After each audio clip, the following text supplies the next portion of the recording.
Voilà, Tindika Télévision, Mende ya Beto ya Fachi, on a déjà Lelo, tout ça qu'on s'est préparé, tout comme on a Stade des Martyrs, 38e anniversaire, il y a UDPS parti au pouvoir. Déjà, tout ça, il y a Bisson, donc à moi, ça il y a déjà, avec maman Angèle Mpumbu, à outil États-Unis d'Amérique, tout ça mobilisé déjà Batou, mais ça, on a défité. Que non, Stade du Fouetton, la caca, concert, il y a la fête. Tout le monde a dit ma famille, donc Stade des Martyrs, Moutounio Sakoy Yanaye, aya ko vivre événement né ko zala ba concert ko betama ba comédien ba ko zala, ils a la fête parce que 38 ans, ça s'est fait. Boyo ka événement salami. To komi na Stade des Martyrs, ba zu ba bloquer ba porte tout ba che ba cadena.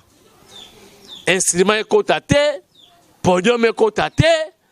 Oh, ba provocation ba bébé maintenant bandiang. Ba chombe vanda kate chombe leli ba bengi moko le tout puissant. Pasteur Augustin Kabouya, l'homme à la Bible. Papa 70% Toto Guy. A sali descente moko ya au niveau. Mbala moko ba porte donc. Donc, Ziboula Gaga, Ziboula. Bah, faut ba porte tout. Il y a Stade des Martyrs, pour aller stade, il y a peuple congolais. UDP, c'est les partis, il y a peuple congolais.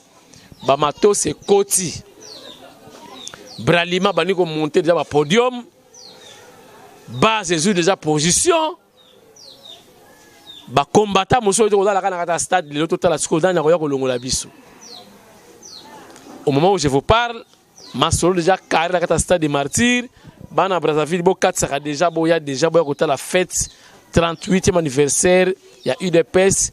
Selon certaines sources ou des sources sûres, Béton Fachi sera là. Donc, tu peux fêter ensemble na Yemoko. Parce que Yemoko, autorité morale, il y a cash na FCC.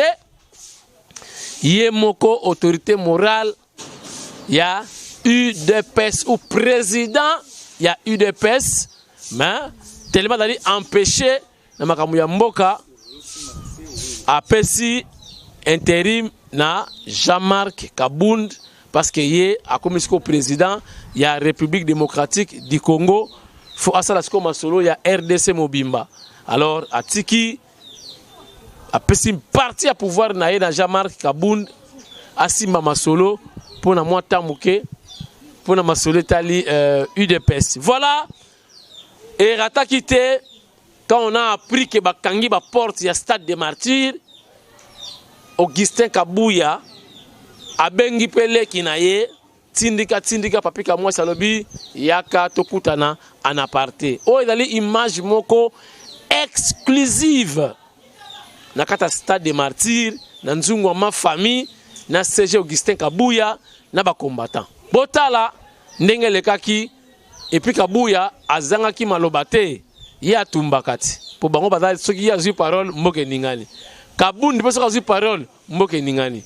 Voici ce qui a été la descente du CG Augustin Kabouya dans le Stade des Martyrs. Il était 23h45. Regardez.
CG olingo kende est-ce que stade est kotonda CG bana mboka bazo banga est-ce que stade IDPS a kotondi sango 38e anniversaire c'est vrai mais oh ezali nzungu ma famille mon général oui makamuna so na sala kango avec l'aide de Dieu et je suis convaincu que stade est kotonda nango eza monene rien n'est impossible avec le Seigneur.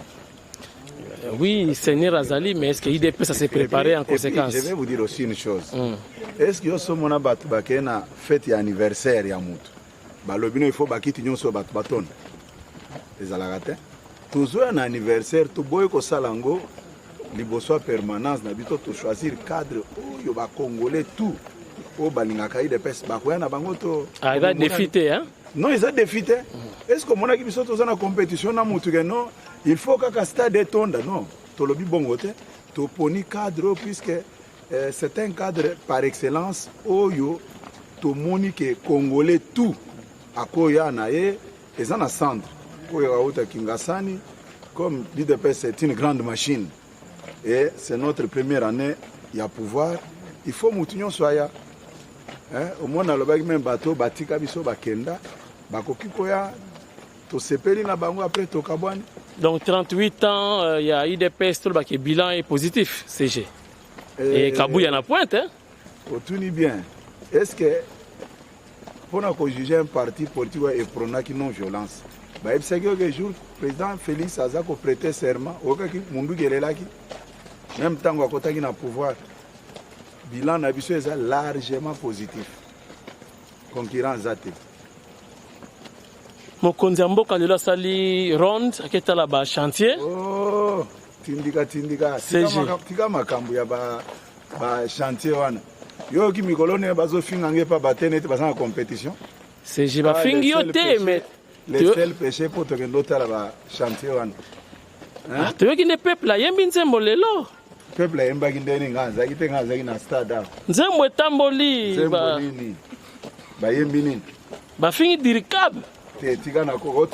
Mokonzi na pesa information nzembo pesa batu mususu information na boy ba polémique pesa batu mususu ba information wana tunanga ke lobby awe ko leka ndenge nini soki tuninga awe ke ko leka ndenge nini na ko répondre yo mais biloko bo basala ngonga azaki te bon je sanga ke no ba fingi bo ngamoko kutu tous les jours ba finga kangata tous les jours bafinga kanga balobaka makambo ebele yo mona kite batiaki ba photo ezotambola ke non naza D6 on dirait neti Congo ezaka mutu soki aza D6 akoki vivre na ete tika ba biloko wana tunanga makambo asa nde ezo intéressé ngana na makambo au 38e anniversaire nde loko ezo sepesa na minute. Merci mon général lokolo lingi question on a te alors ni n'est pas prévu na programme ya 38e anniversaire ya IDPS. Yo ebika ke anniversaire ya Yaya Baleki. IDPS aza Yaya. Soki tozo sala 38, tozo commémorer 38e anniversaire. Eza likamoko alisekite. Oyebi ba parti politique musu basalango après une année de création, 3e année et Panzani. Mais 38 ans, ce n'est pas une mince affaire.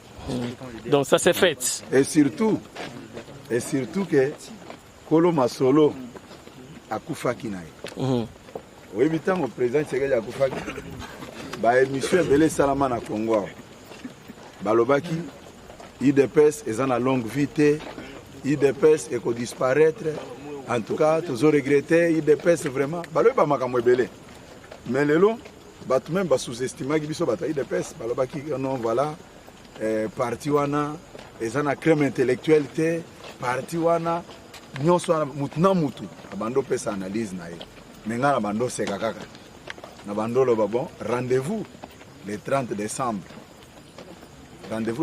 soki toke maponomi nde tokoyeba na siko rapport de force omoni babilo nyonso bato batiaka bamakelele wana nga ebangisa nga te eza neti question otuningaki eske bokotondisa stade ondire neti tolobaki ke no mpo bato bayebaka IDPS existaka il faut tokende otondisa stade no. Combattants de c'est ça notre souci. Chef de l'État par Ozala. Oh, nayoki mutuno les autres zonga mingi. Est-ce que chef de l'État ba epsa bino ke azaka trafiquant or ou bien jama? Aza membre IDPS. Ce qui agenda ne permettre samedi. À quoi moi je ne vois pas le problème. Peuple a tout ningana tout na yo. Est-ce que des fois au matumona à cause de la dans le programme te wazate général de FAO. Bon, tant aux autres na ceux qui des fois ou bien koyate. Aza congolais. Hein? Il devait se partir à congolais. Mais c'est à contacter abeta to papa. Yo somona bazo sale loko e pana bino zo ba contacter. Bazo organiser loko na famille na yo. O le bino ba ya ko contacter nga. Wana za ko milongo la yo moko. Donc des fois dali vraiment la bienvenue. Mais na lobi ceux qui ont to longoli makambu liboso permanence to enangwao. C'est-à-dire to lobi que tout le monde a droit au chapitre. Dès le biso tout ça. Excellence, comment dirais-je mon général, bazo dans le monde entier, na Tindika télévision, message moko particulier na ba combattant, ba fidèle, il y a UDPS et puis na ba congolais tout message na yo cause la nini par rapport à événement au déjà donc nous sommes déjà à la veille maloba ipa na yo mon général. Il faut kolinga Congo. Oyebi lelo mokili mo bazolinga komona nini ekoleka mokolo wana mais toza na biso awa tala il est déjà 23h toye nano oyebi sango moko aluku te tamboli o badélocaliser o basali boy mais ba bloquer ma porte o ba bloquer oui effectivement il y a eu quelques tentatives à empêcher mais toza na kata stade bazo monter biloko nyonso yangwana hein. Ceux qui ont une manifestation, ils ont limité, c'est-à-dire qu'ils font les moutons se portent pour côté. Et d'aider, de prévoir une invitation. Tu lobby batunion so bana chiseke di baya awa ko fete. Tina tribune. Na lobby mais écoutez. Tant oya koya na ye liboso. Hein? Akoko ta place nyonso ya ko sepela nango. Ezali ka moko te to banda ko spéculer kono songolo puisque moni so ito lebio to kopesa ba invitation to kopesa nani to kotikana. Puisque Kinshasa mo mbaba bataille de presse. Ndenge bazaka wana. Kolo baba mouton noir ya mike migete mais belé une grande partie za bataille de presse. Merci mon général. Tindika et souhaité IDPS bon anniversaire. Merci pareillement Tindika. Merci mon général.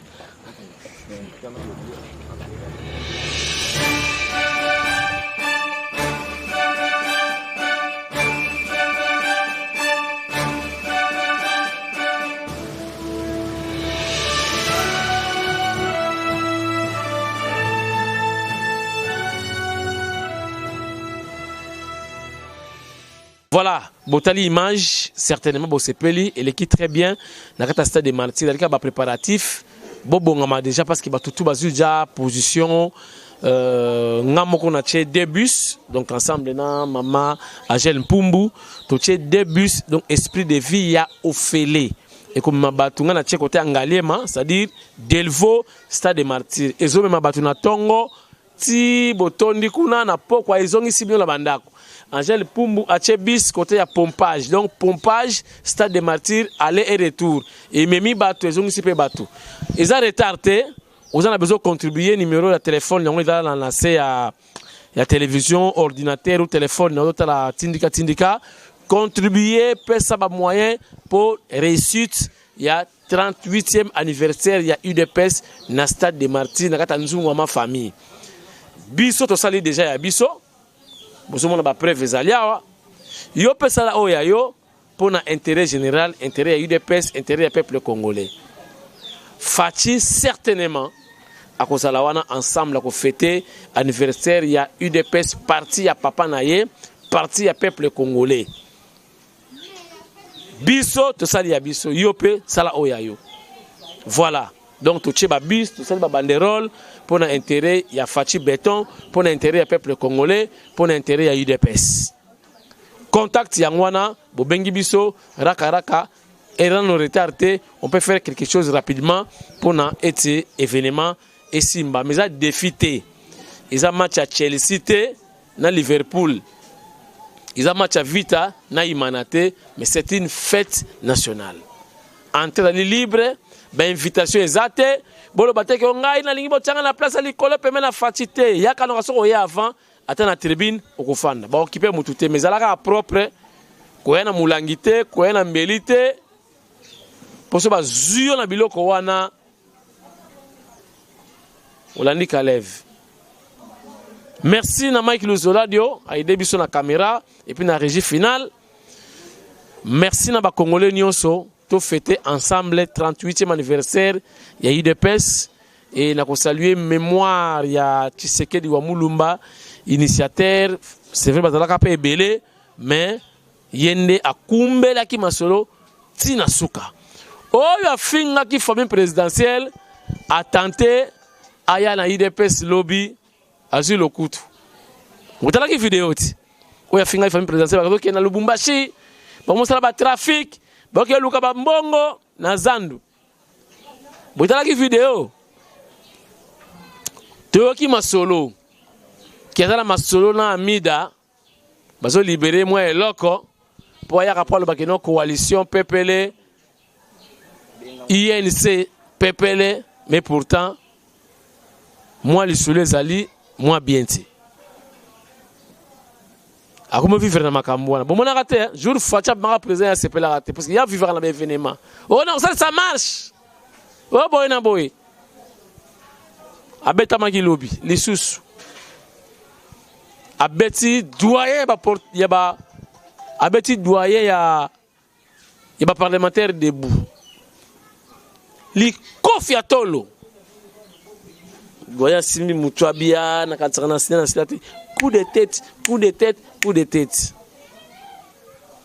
vous comprenez ils a m'a plein tout ça ba fidèle quand même na parti oyo UDPS Pasi Bisengo Toza yango papa chéri jibe mpia na pesinga kombo le fidèle de l'UDPS to cha poa na fati to cha poa na parti du peuple pour l'intérêt général qui somberi fin. Merci.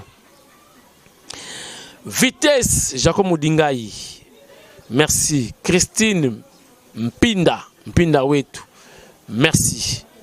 Awa ngana ke boulot tokutani na stade des martyrs et inda kamabe. Olingi banderole, olingo chabis numéro ya ngwana osali ndenge bisope to sali.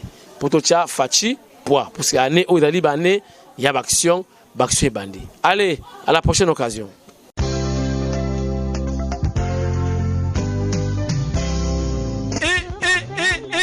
Bonne République démocratique du Congo. En Konanga Kinshasa. Fini les brûlures des appareils électroménagers et des équipements électroniques lors des surtensions, des fluctuations de tension, chute de tension, ainsi que des coupures de neutres ou présence de phase sur les fils neutres. Mwanamboka, ingénieur Évariste Bolala, génie congolais, a même l'ébisson, ba invention naye na Komboya, ponte-bol, pontage de phase automatique. Et mwana maman, so qui phase kei, komi tungisate, toko bricoler logette na yote. Voici la logette électrique intelligente, solution électrique. Ponte-bol avec groupe, wana pona ba groupe électrogène. Logette électrique intelligente. Oko raté ba match na TVT. Ball phase. Basculement automatique entre deux lignes électriques en fonction du nombre de phases. Yango pe ezalio. Manchon bolala. Sokyo kangina yango câble. Connexion. Et kozi kalisusu teo. Koka moins. Nos adresses. 10e rue Limité résidentielle. Petit boulevard Lumumba. Contact 099 99 47 891 081 66 06 107. Tala bien. Bakoma Skafme Iyo Wela Tango.